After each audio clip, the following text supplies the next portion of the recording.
Katika masuala ya kisiasa, mtazamaji, mawaziri walioteuliwa kutoka chama cha ODM sasa wanasema kwamba kuna njama ya kuwatenga ambayo imeanza kutekelezwa baada ya kifo cha Raila Odinga. Waziri wa madini Hassan Ali Joho akidai kwamba kuna mpango wa kummaliza kisiasa, japo ameonya kwamba njama yoyote kama hiyo itakiacha chama na majeraha. Viongozi wa Pwani nao wamekuja kwa meno ya juu wakimtetea vikali Waziri Joho. Je, ni ipi hatma ya vita hivi? Tobias Chanji anaarifu.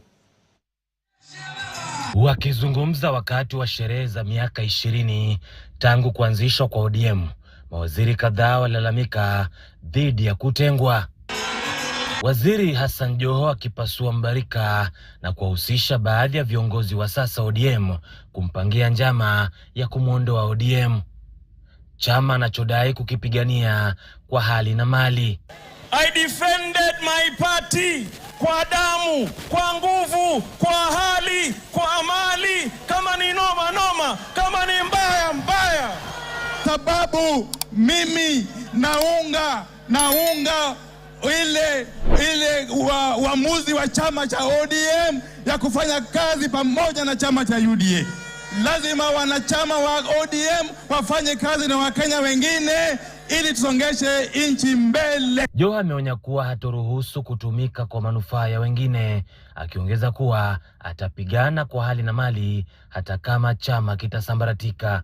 Mkinifukuza nitawafukuza, mkinikujia nitawakujia, kikiharibika kiharibike. Hatuwezi kuwa sacrificial lamb. Huwezi kututumia unavyotaka alafu ututupe. Inawezekana hiyo? Inawezekana hiyo? Viongozi wa Pwani waliopata fursa ya kuzungumza wakimtetea Joho na kusema kwamba alifaa kuhusishwa na mipango ya chama na sherehe. Na hapa ndani ya Pwani, ndugu yetu Hassan Ali Joho alimpenda sana baba Raila Amolo Odinga. Alijitolelea sana, alikuwa shujaa kwa mkono wa kulia wa Raila Amolo Odinga. Na kama mama county kutoka ndani ya anga za Pwani, nataka niseme hivi: lazima Hassan Ali Joho aweze kuheshimika. Na lazima tuseme ukweli, mgala muue lakini haki yake mpe. Kama isingekuwa ni ushawishi wa mheshimiwa aliyekuwa gavana Ali Hassan Joho, Pwani isingekuwa imejitokeza vile imesimama. Lakini kabla kufikiria tutatoka sisi ODM, mutatoka nyinyi, kwa sababu ODM zina wa blood.